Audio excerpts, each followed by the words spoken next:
All worldly attainments are a process of becomings. Spiritual realization is a revelation of the being. What you are, essentially. Nothing more added to it. Simple illustration, the sky is the being. And clouds try to create a process of becoming in the sky.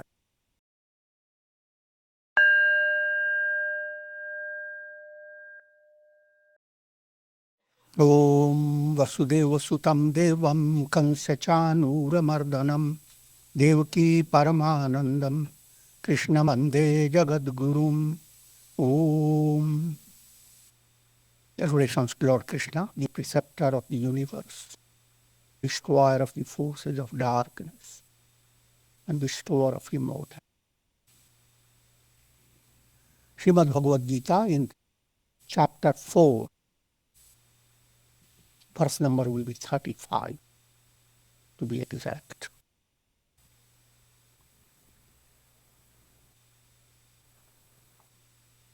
The topic is about Karma Yoga, how to convert your action into a process that purifies your heart.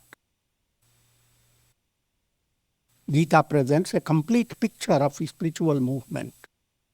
When you are moving spiritually, all the 4 levels within you, action, emotion, will and reason, they all must coordinate.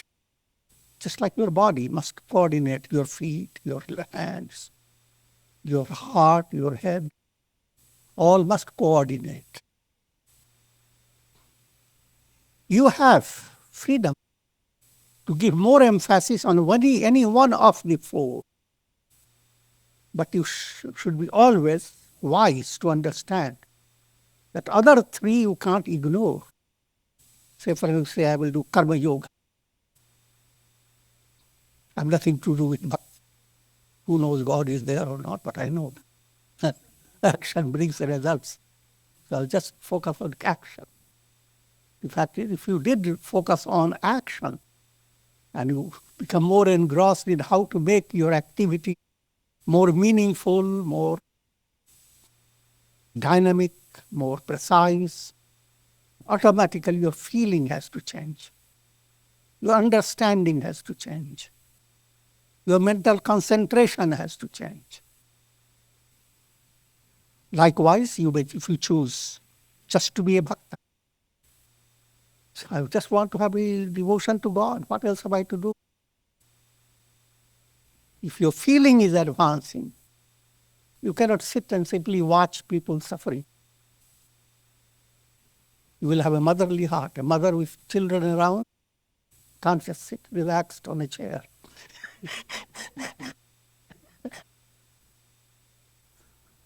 Your heart will automatically start developing in that way. You will be involved in Karma Yoga. Likewise, if mental focus comes in within you, focus, the state of mind, brings you closer to yourself.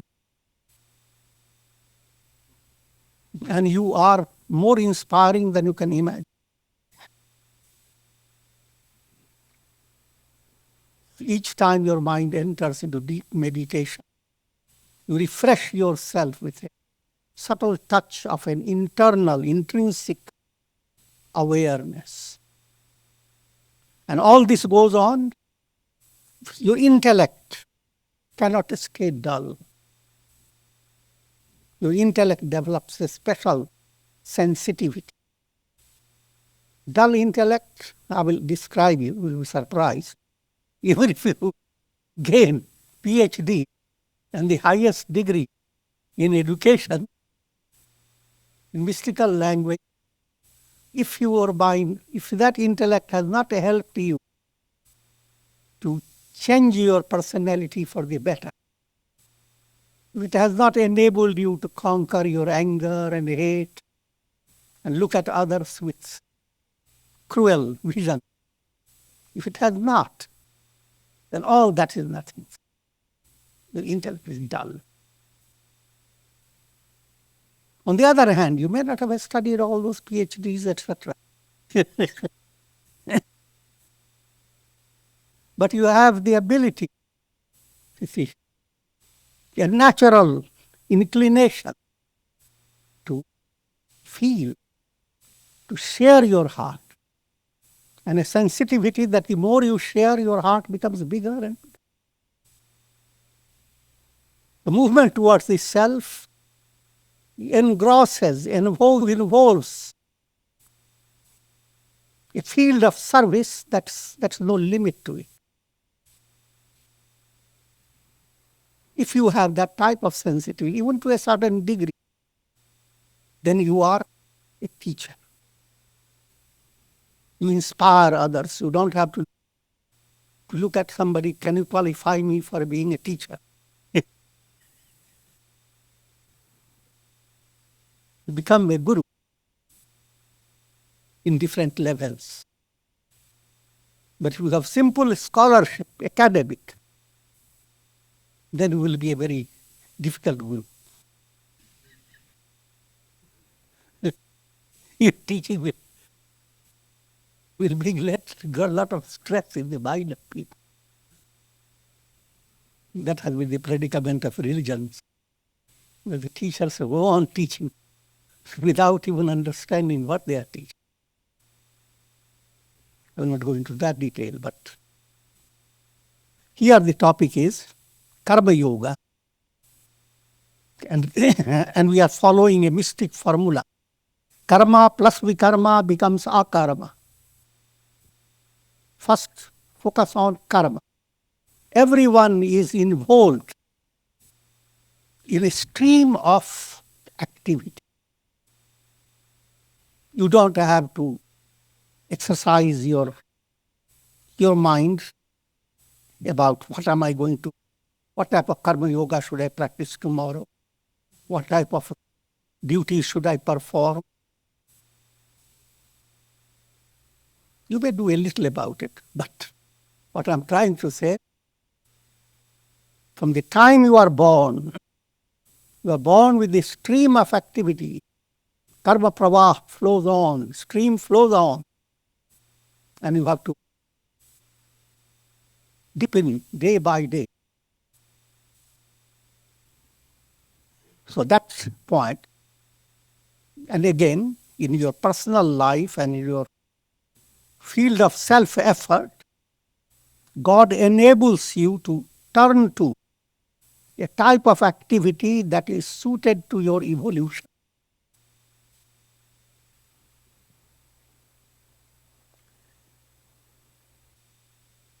To bring more in precision, first your focus is on Svadharma. I must do what is easy, spontaneous, inspiring for me. Certain things are inspiring for others. Don't follow them there. Don't imitate others.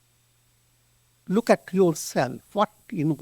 In whatever field you can shine, in whatever field you find joy, get into it. Emulate the good qualities from others, but do not follow precisely everything others do.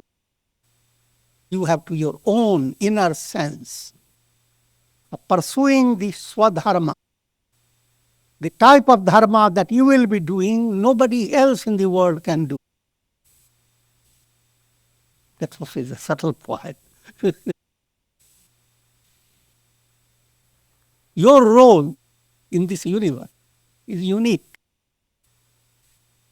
No one can be exactly the same. And that comes out even in the very physical plane. No two persons have the same thumbprint or fingerprint. Now coming back again. Svadharma. If you are doing Svadharma, it will go on giving you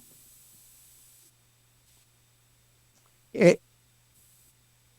a steady evolution. But you will not be able to attain liberation. You are always pulled by samsara, the world process. But while doing Svadharma, your mind develops a choice. When does it develop a choice? If your Svadharma leans towards doing good and being good, once you lean towards it, now you see a difference between doing your duty for a result or doing your duty because it fulfills your heart, satisfying to you. It is more satisfying to see that you have done your duty well than the result that may come, ensue after it. If that switch occurs from fruit of karma to purity of heart, now you have become a karma yoga. Now, your movement is described as yajna. You are blending karma with spirit of yajna. Yajna is sacrifice.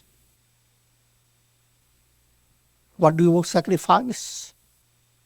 You sacrifice your malas, gross impurities.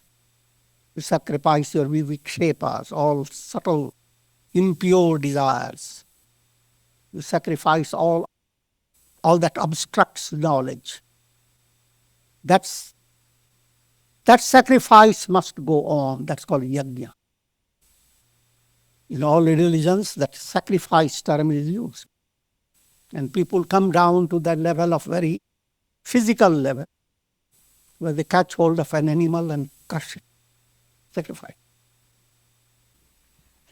The symbolism behind was catch hold of the animal within you, sacrifice it, and allow it to be sublimated.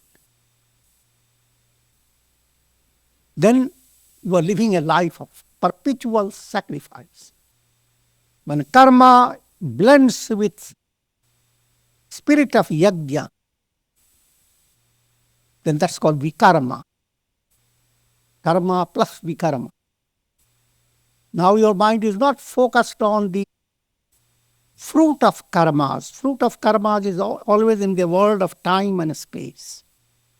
Your mind is focused on progressive purity of the heart and the joy that ensues out of this process.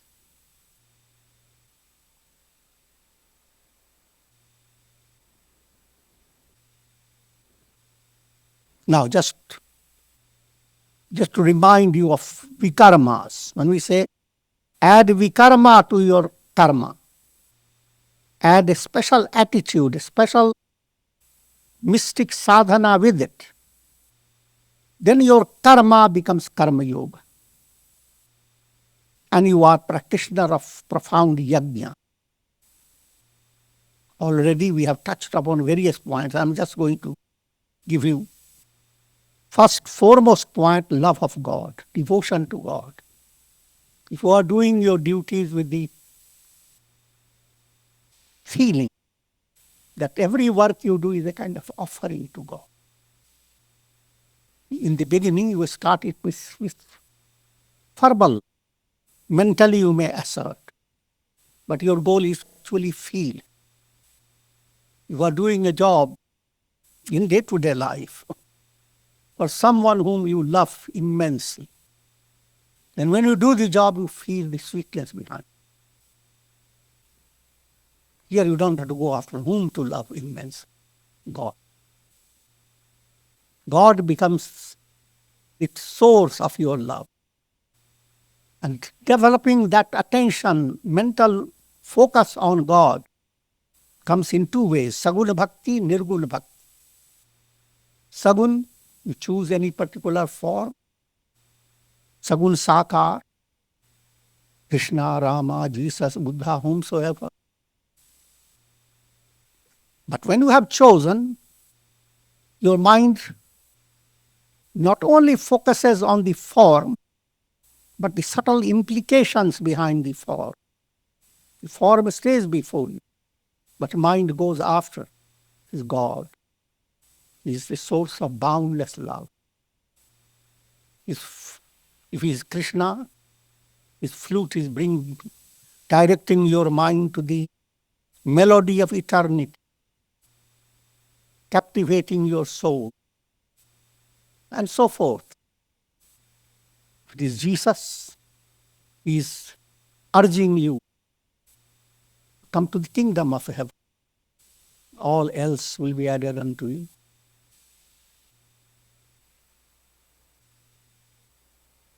So bhakti is powerful aspect of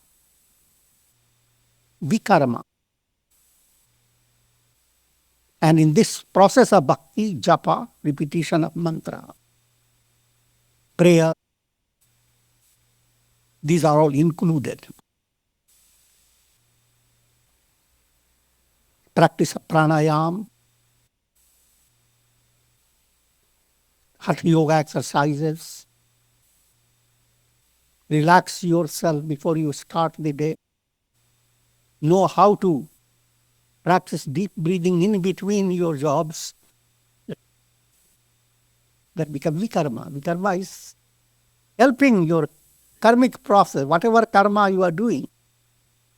Vikarma is spicing it, activating it.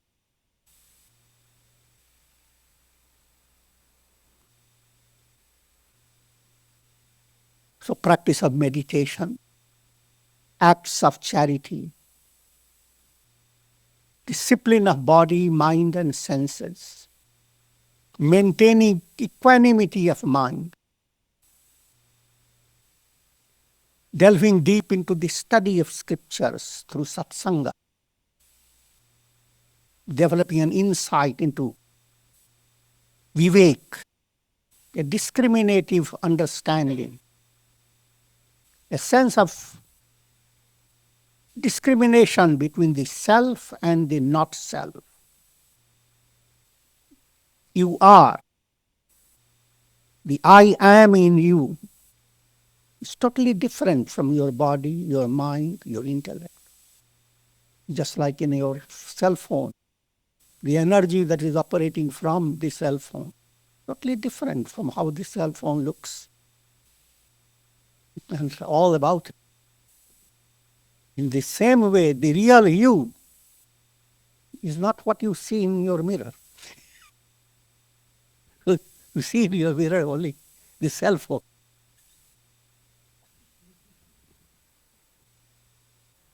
Real you is far from the physical body, far from your mind, your vital forces. So I believe you to understand that the real I am in you is not the body, not the mind, not the senses.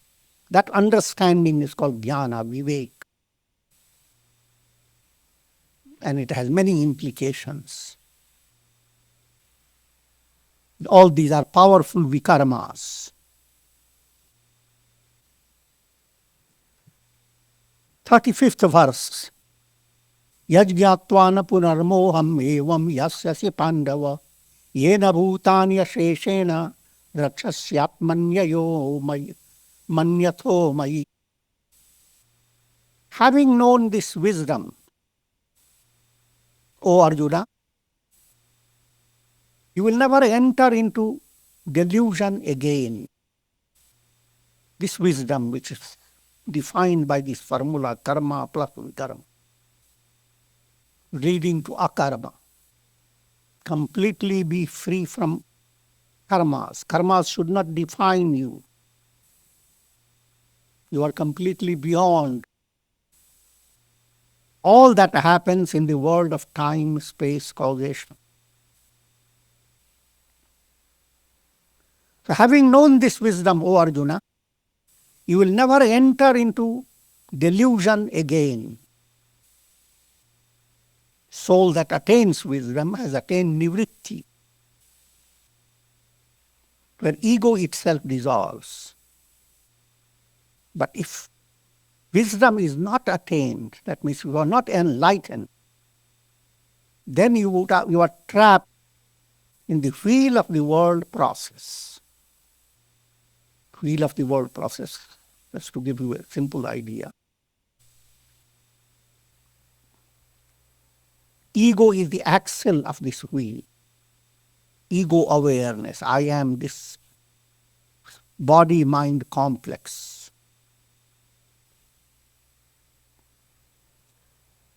As identified with ego, you create karmas. Dharma and adharma. Virtue and vice. Both types of karmas. Virtuous karmas give you pleasure. Negative karmas give you painful circumstances. So virtue, pleasure, pleasant condition creates attachment, raga. When any pleasant condition comes, you cling to it. You don't realize you have created it, you are its master. You don't have to cling to it. Go on doing good things and good things will go on coming to you. But in the absence of that profounder insight, life flows in the masses. Those who are more civilized, cultured, they come to this wheel. They do dharma. But while doing dharma, many negative karmas automatically go along with it. Try to please 30 people. Prepare for months for pleasing them. After you have held a party and done everything possible, you'll find some of them shouting at you, blaming you. See, in other words, every virtuous karma comes along with it, some negative goes with it. Dharma brings you as a karma brings its result. It doesn't bring result immediately. It has its own process. But when it brings it, you find things are so joyous. Things happen like miracles. But when adharma grips you, negative things also happen like a miracle.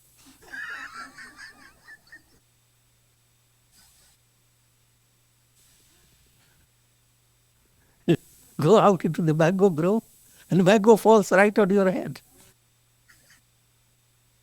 Miracle.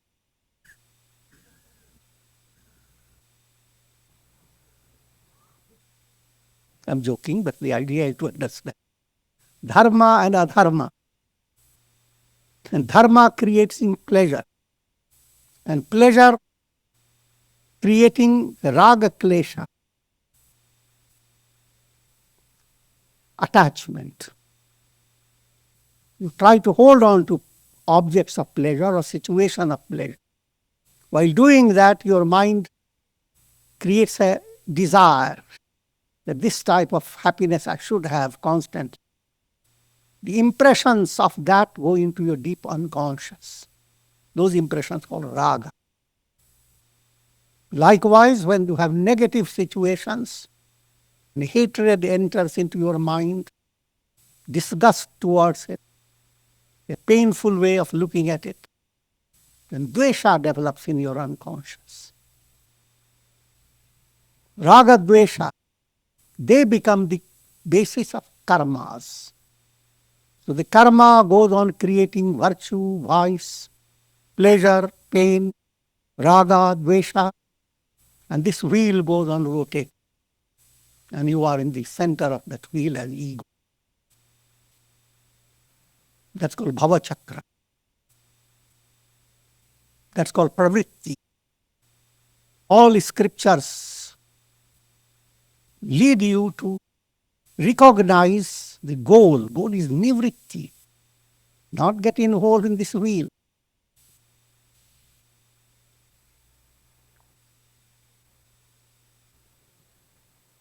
Your dharma should be to discover who am I, Param Dharma, Godward movement, not wordward movement. And if that type of dharma is being practiced, you move away from adharma, negative qualities.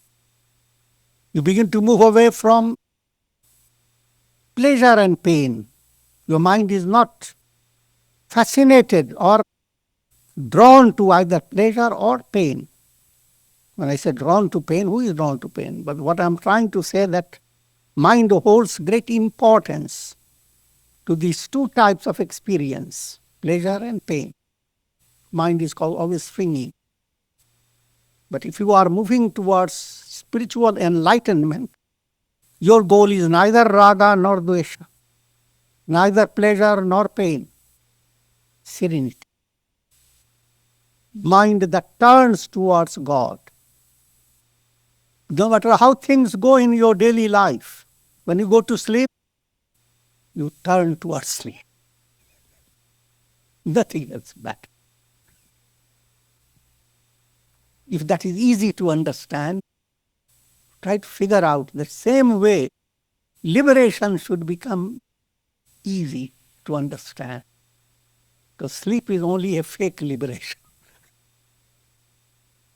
You wake up from it again and again.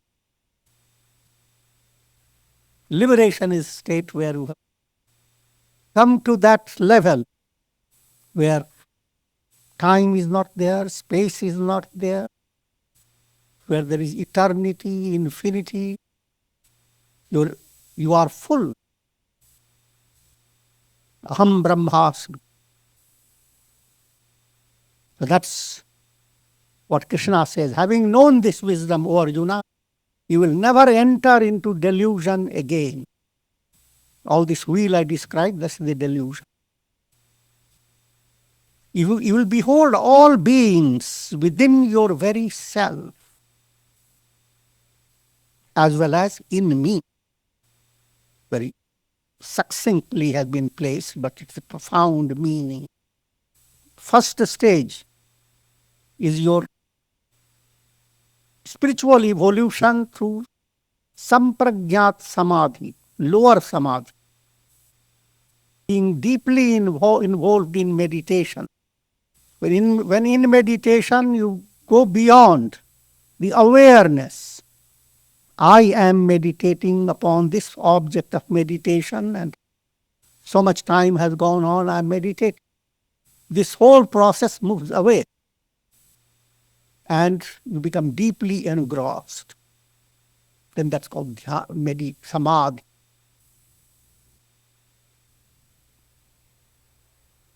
That type of samadhi sense occurs even when you are very engrossed in something very interesting. Suddenly you go so deep into it, you don't even know who and when and who, what and how long. That's only to give you an idea. The real samadhi is similar.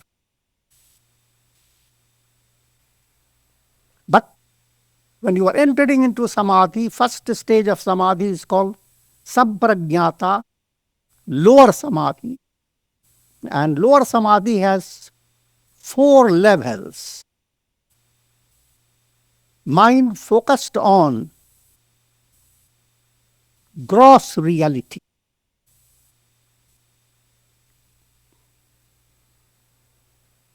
To give you a simple way to understand, when you are meditating on God with a certain form, Krishna, Rama, in the beginning your mind is viewing God as a historical personality and whatever it may be, but God is someone of the world. That's called vitarka state of samadhi. It's also explained in Raja Yoga in a simple way. Say, for example, you are meditating upon a flower. Yoga of meditation gives to you a great variety of meditation. Any type of meditation you can do. Suppose you have difficulty in turning your mind to God. Doesn't matter. Turn your mind to a flower, to a lotus, to a swan. Whosoever. Suppose you have turned your mind to a flower. In the beginning, your mind finds no difficulty. Yes, this is a flower. But as you advance, your mind becomes sensitive. Which flower? Flower as an object is in your garden. Flower as a verbal symbol is on your tongue. Flower as you understand it is in your mind. All these three have become confused. And that's what people think this is the reality. At that level of state of meditation called Vitarka. Vitarka means mind is on different things and confused. Nevertheless, if you succeed in this, you are led to nirvitarka, or rather it is called vichar. From vitarka to vichar. Vichar means now you are not holding on to a visual imagery. Your mind is after thoughtful reflection. And you realize that physicality don't exist. There is nothing physical that can just stay out of you without. Whenever you experience anything, it's always through your mind. Take the mind away and the whole world is gone. So therefore, thoughtful movement in your mind is a higher level. Now you allow your mind to focus on abstract aspect. Abstract can be anything. Simple way to understand God, embodiment of love, embodiment of joy. Who has seen joy? This is vichar. And those things that you have never seen, they constitute your deeper reality. Satisfaction, joyousness, positive thinking, humility. Can you gather them and show them this is the way they look?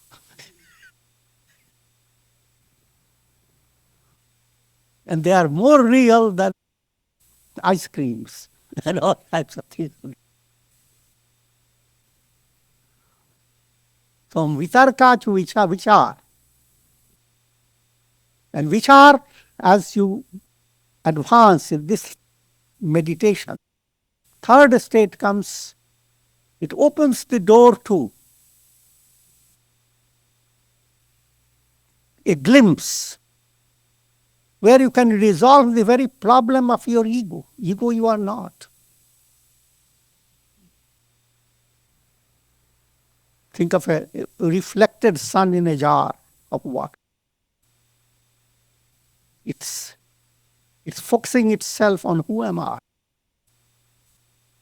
And it comes to the state of realization that I am not gripped by the pot, not gripped by the water. I have nothing to do with the fishes inside it. And a tremendous opening comes in the heart, a very little opening in the beginning. A ray of immense joy. It's called Ananda Samadhi. You have not attained it, but you have glimpsed it. A ray of light has come through a dark cloud of your mind. And all the darkness are becoming, they are weakening, waning, once the ray comes. That Sananda now leads you to Sasmita. Sasmita means now you have come to the very root of your ego, from where ego arises. That puts you in the state of deep sleep without sleeping.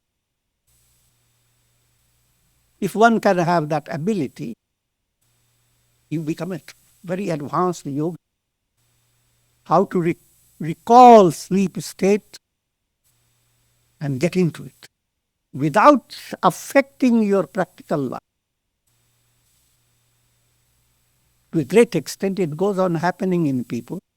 If you are deeply involved in any type of activity that gives you deep satisfaction to your heart, at that time you have gone to sleep.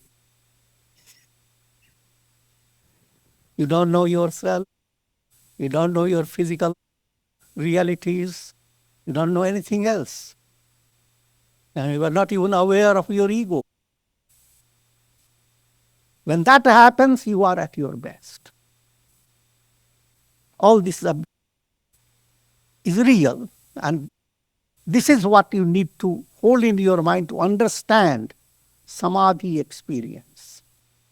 In samadhi experience, you have come to the very source from where ego arises. Sasmita. I am, but not the body, not the sense. Just I am. Stripped of all load, all troubles. But then comes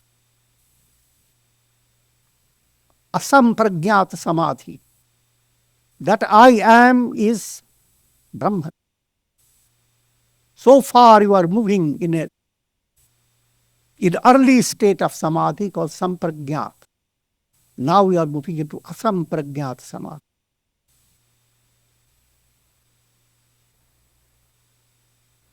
And these 2 points are mentioned here in one simple statement.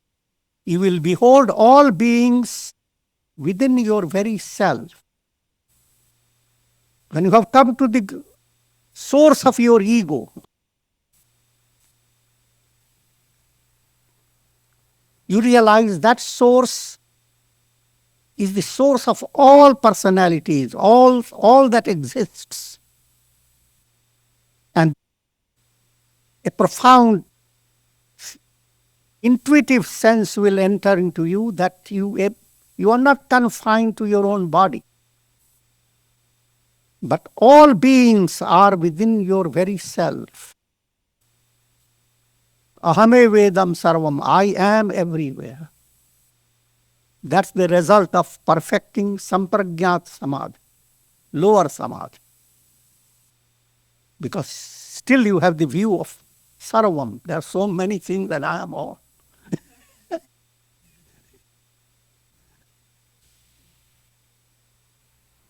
The next one, Asampragyat. I am, as well as in me, God says. You see yourself, see the whole world, all beings within yourself, as well as in myself. That means yourself rises to another level, the absolute self. First your attention goes toward purity of the soul, Jivatma, the ray that cannot be destroyed. Then Jivatma comes to a higher level of expansion, comes very close to God, and sees, I am everywhere. Then comes the highest level, that Jivatma is nothing but Parama, the absolute self.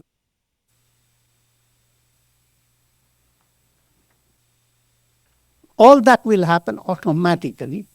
Descriptions should not confuse you, but they are meant to inspire your mind. Api chedasi papebhyah sarvebhyah papakrittamah sarvam jnanaplavena iva brijanam santarishyati. Even if you were the greatest of all sinners, you could cross over all sins by adopting the boat of wisdom. This process that leads to realizing who am I, that's the purpose of life. That's most natural to every soul, to discover who am I. Stay clinging to that which you are not. That's something artificial. Artificiality is always a stress. And you never enjoy absolute peace. So the notion, I am the body, it's an artificial. So every day you have to see yourself, am I really there?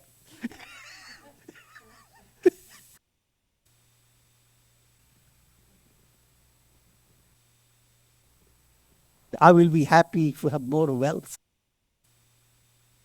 But how much is the more wealth? Then you remind yourself, I should be happy. Once I didn't have wealth, now I have a lot of it. I should be happy. Implying that you are trying to maintain happiness with stress. It is not normal to. All worldly attainments are a process of becomings. Spiritual realization is a revelation of the being. What you are, essentially. Nothing more added to it. This simple illustration, the sky is the being. And clouds try to create a process of becoming in the sky. The sky becomes surrounded by a little piece of sky surrounded by clouds. If it were to develop its own ego, then it feels, I'm expanding. Clouds are moving away and feel, oh, how wonderful. But very next moment, they are coming closer. Oh, I'm threatened, I'm going to be choked. This choking and unchoking process goes on.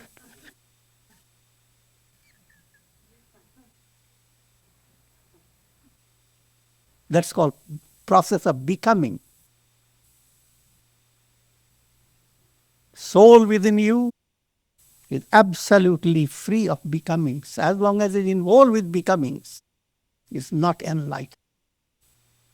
Once it discovers, I am Satchidananda. I am like the sun.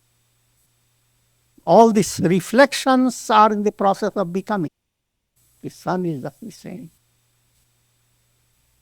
As a soul, individual soul, you are always involved in a process of karma. And always the question, how much have I advanced? When will I attain liberation? But deep down, you are the sun. You are Brahman. Until your mind understands this subtle process of being and becoming, you need to go on giving your mind more satsanga.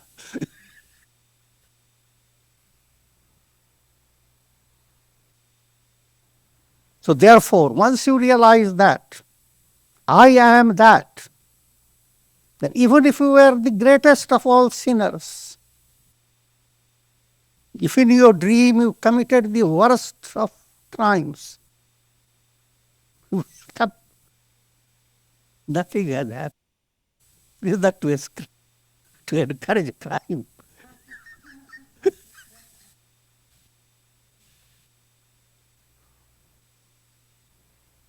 The general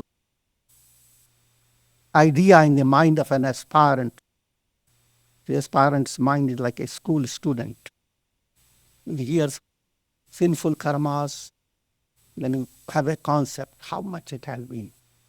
How much have I already removed? How much more to be removed?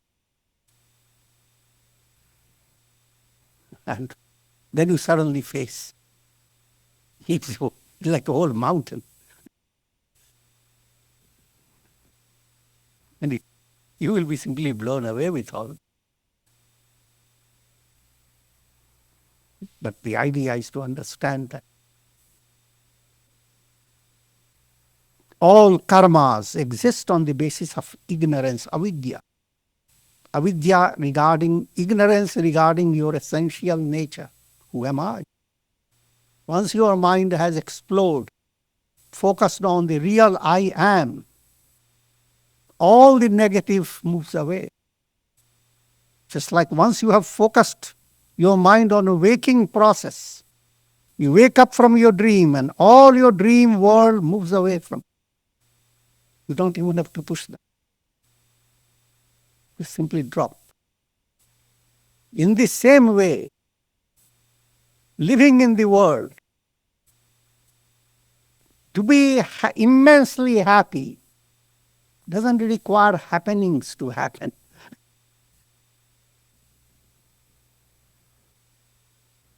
Living in the same world, Krishna in the battlefield, terrible battle, his face was absolutely joy, bliss.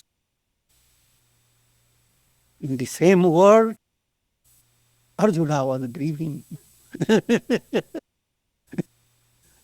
So many people have their different calamities. Spiritual attainment is not dependent upon external world. That if things were wonderful and people became harmonious, oh, I will live wonderfully. I'll buy a wonderful property by the Miami Beach and things will go well.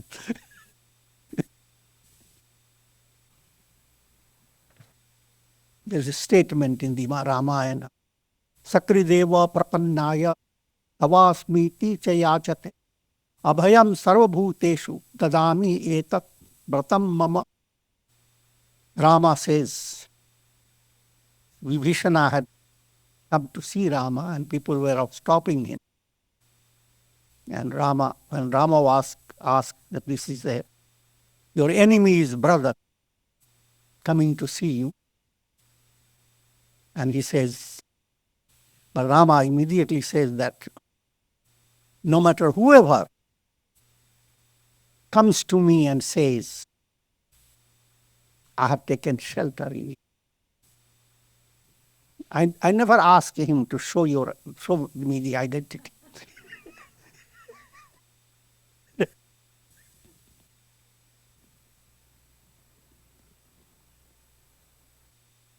Immediately I confer upon him, yes, I have accepted it. Even if this whole world were to go against you, nothing will touch you. Because you are with me. All that is required, come to that state, O Lord, I have taken refuge in you. The spirit of surrender to reach that state. It may not have to happen quick, but that's your goal, day by day. And when you are moving towards the goal, the process becomes much easier than the process of becoming. To be happy by acquiring things of the world, that's the process of becoming. You are getting more and more entangled. But to be happy by discovering who am I, discovering the love of God, that happiness is automatic. It's just like you are in a dark room and all people there are planning, how can I create light here? They're dull wits. All that is needed is to open a window. And the light of the sun will flow. But as long as you keep the window closed, each mind has to give a method. Technology has to develop from so many minds. One will say, paint the sun and put it right here. Another will say, burn candles. Not one candle, but many candles. I'm dramatizing it. All these require a lot of effort. Open the window, effortless. Movement towards the reality within you is an effortless process. Begins with effort, begins with tremendous challenge. But you have already passed through million times greater challenge through many lives. So don't think you are being subjected to something terrible. Compared to all that, even all the terrible things one may have to face, very little. And as surrender to God becomes your reality, trouble doesn't mean much. You can cast off your body in a joyous way.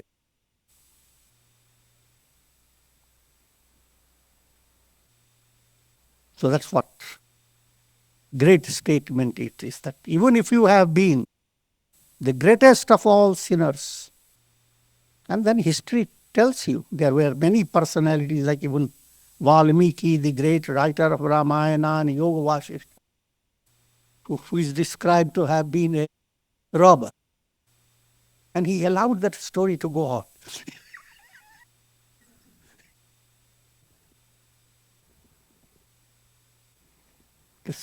Saints are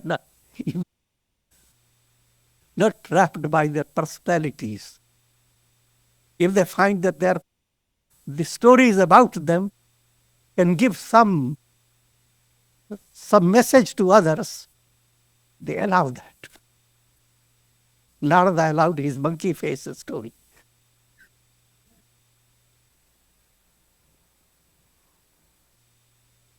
You have to take it in its proper context. So, all that I am trying to say, that Valmiki, who was the worst of robbers, turned out to be an immense saint beyond compare. Has given to the world tremendous wisdom. If that is so, no one can be excluded in this movement towards liberation. Once the idea has entered with a sincere feeling, I want to change, I want to come closer to God, I want to enjoy divine love. Once you have developed that, the path begins to broaden. A divine magic begins to happen. One of the scriptures says, when you recite a mantra like Om Namah Shivaya, the very first mantra pleases Shiva. The second mantra makes him indebted to you.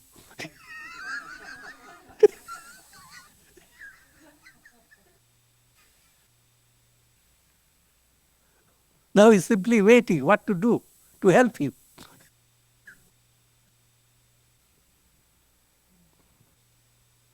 If you are too egotistic, how to lead you to remove your ego tumor. It's part of his being pleased.